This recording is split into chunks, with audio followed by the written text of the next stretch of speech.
Hello and welcome back, everybody. Another episode here of Banish the Doubt. I am George McNamara.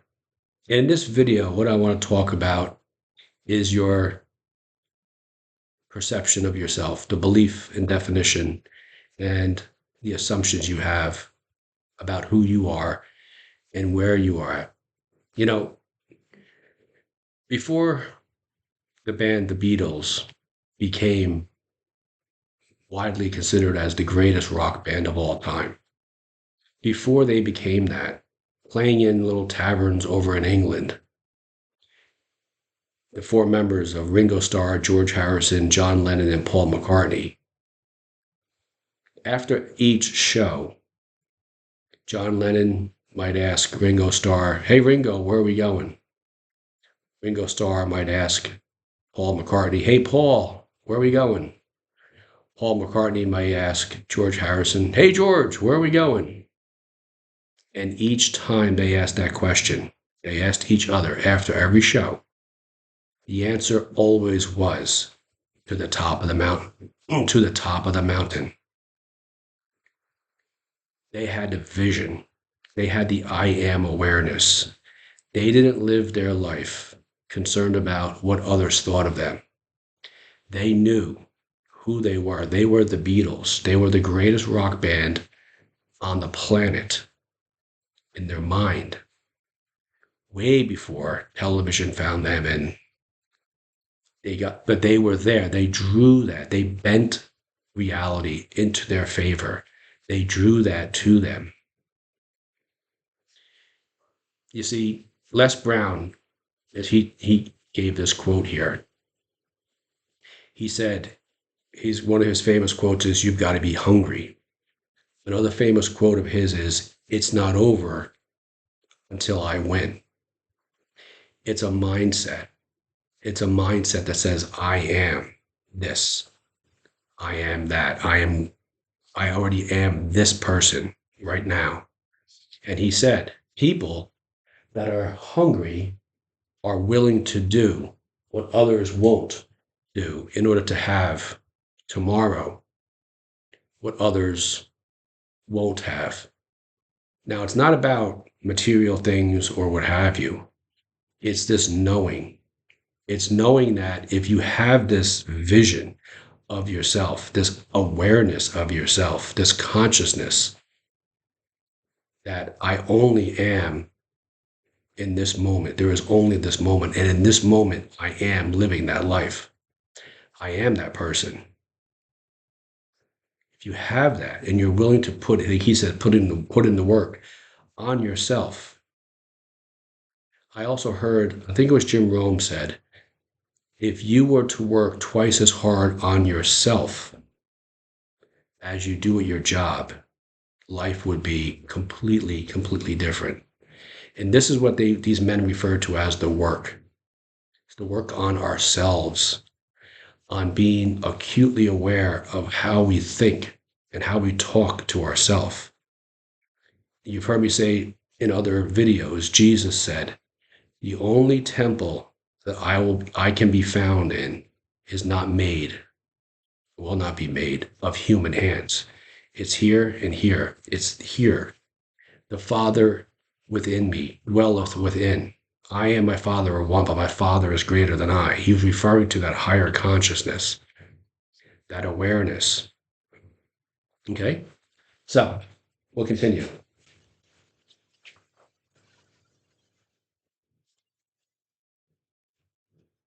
And then Les Brown went on to say, people that are hungry believe, always strive to get on top in life. They always believe, they always strive to get on top in life. It's not on top in life as far as, again, and I'm not talking about, he may have been talking about more like materialistically. I'm talking about being on top in your life, being at the top of the mountain, meaning going to that place that circumvents, that's higher than average thinking. Okay? Always get at the top in life because it's the bottom that's overcrowded, right? Think about it. How many people in this world pay the absolute most in taxes. Minute amount, right? Very small number of people in this world that pay the most in taxes. But yet we're conditioned.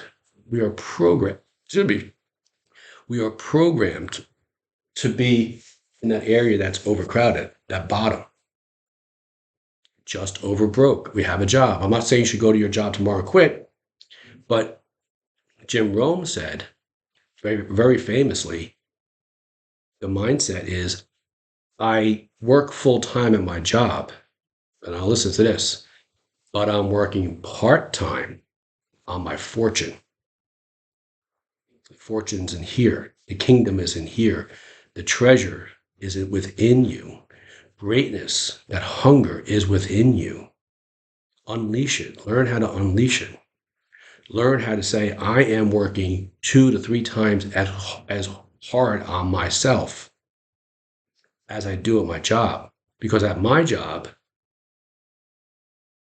somebody else is telling me how much I'm worth, right? What do they say about a job? You get paid at your job for what the boss of the company feels you're worth.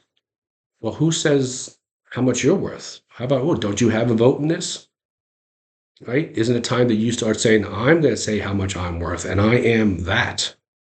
I am that. I am perfect. Hell, I am in the perfect. I am as a harmonious relationship. I am the greatest in the greatest relationship in this world, the one with myself. I am that. Okay?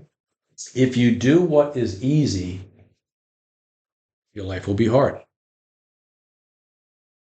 If you point at the external circumstances, if you're gossiping, that's easy. If you're saying it's about them, they have to change in order for me to feel better, that's easy. Saying it's about me, why am I, what is it about me? Think about this, or maybe you want to write this down. The next time something external or somebody says something that triggers you, ask yourself this question. I heard this from Bashar. What is it about me? What is it that I have to believe about myself in order for me to be reacting, not responding, reacting this way? You see, I've heard some people talk about how when their boss, the owner of the company they work for, when he calls them on the phone, I've heard them remark and say, oh, I'm always wondering, like, what did I do wrong? How about that for an internal conversation? Living in that type of angst, that type of stress, that type of anxiety. Now, what if you are that person? Now, pause, become present, and say, what is it about myself? What do I have? What is it that I have to believe and define and assume and perceive about myself that has me questioning that has me asking this question, what did I do wrong? What must I believe about myself that I feel is true that has me feeling this way? That's the work that Les Brown was talking about, putting in that work and then changing that dialogue and saying, I am enough. I am deserving. I am willing. I am worthy. And I am willing to put in the work, the introspection, the self-awareness, to watch the videos, read the books, do the meditations, do the affirmations, speak it into existence. There is the book is over there, but there's the book that I'm reading currently is 3 Magic Words, and in the book the author talks about. I would like for you to think of yourself as sitting right here now, watching me, or above me. There is nothing but a bunch of thought bubbles. Okay. And each time I look and I identify with a thought, it illuminates. Okay, it lights up. And every time I have an I am thought, I choose to be present. That thought bubble lights up. I am present right here. And right now, right here, I am enough. I am worthy. I am deserving. That thought bubble light, that thought bubble stays lit. Now, I am so happy and grateful that I have money coming to me in increasing quantities from multiple sources on a continuous basis. The longer I stay connected to that thought bubble, okay, I send an electrical current out to the universe. Okay, it goes out electrically. Magnetically, that vision, that thought bubble, that is drawing that to me. Magnetically, I am drawing that image to me. It's what Neville Goddard referred to as the pearl in the Bible, the pearl of great price. Les Brown talks about the work. It's the pearl of great price. It's staying true to that, keeping that connection. Now, conversely, if I have a thought that says, "Oh, I don't know why this always happens to me. Why do I always do these things?" That thought bubble illuminates, it lights up. Why do I always? Why does this always happen to me? Words like that, or phrases like that. I am putting that out electrically, and magnetically, the universe is pulling events or circumstances to reinforce that thought bubble to me. Okay? So, what I think about, what thought bubble I align with, I am creating that in my reality. And then my reality is going to reflect those thought bubbles. And I am going to draw circumstances and events and people that reinforce the thoughts that I am having. You see, because the person who said, "Oh, what did I do wrong?" What if the boss calls? It's because unconsciously, 95% of our day is spent in unconscious, conditioned behavior, programmed behavior. Unconsciously, she is keeping those thought bubbles illuminated by that feeling that she has, that definition, that assumption, that perception, that belief system that they have of themselves. So, if you do what's easy, which is just keep on going, your life will be hard. Point at external circumstances. Oh, it's the government's fault. It's the other person's fault as to why my life is this way. That's easy. Okay? So wanting to make that clear, get that sort of, have that really understood.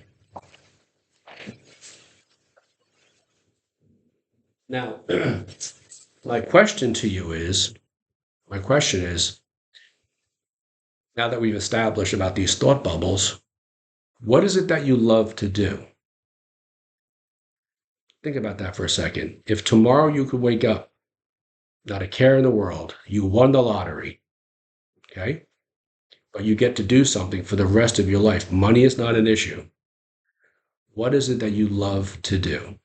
Okay? That you would do it for free. I love doing it, whether I get paid money, it doesn't matter. Okay? Something that you love to do and that you do it so well, people will pay you to do it. What is it that you love to do? That if you could do it, that you say, "I'm doing this. I love to do it." 20 minutes goes by and I look and I think it's been 20 minutes. It's been 2 hours. I had no idea it was that long. I was so immersed in what I'm doing because I love doing it. And I do it so well, people are going to pay me to do it. I don't have to worry about money. Money comes. What is that? That's your dream. That is your superpower. Okay? That's where your heart is. And where your heart is, your treasure is also. My promise to you is if you were to do this work, if you were to work 2 or 3 times harder on yourself, if you could develop this hunger to constantly get better, get more aware about what it is you've been thinking about, more aware that I get nervous whenever I hear the boss is on the phone. Understand why that is. Get into that. Find out what's going on.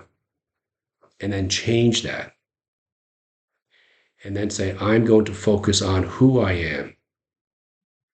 And I'm going to put forth the effort. I'm going to put forth the action. Find out what it is I'd love to do. Just do it. Just put the action out there. If you do this, you will meet with a success that is, and I'm losing I have the thought, I have the quote. I think Ralph Waldo Emerson had the quote. Um, you will meet with, and I maybe not have it correctly, but it goes something like, you will be met with a success. Um, it's eluding me at this point, but just understand your life. I've heard some of you when I've been talking to you, coaching, saying to me how you feel lighter. It's nothing I'm saying.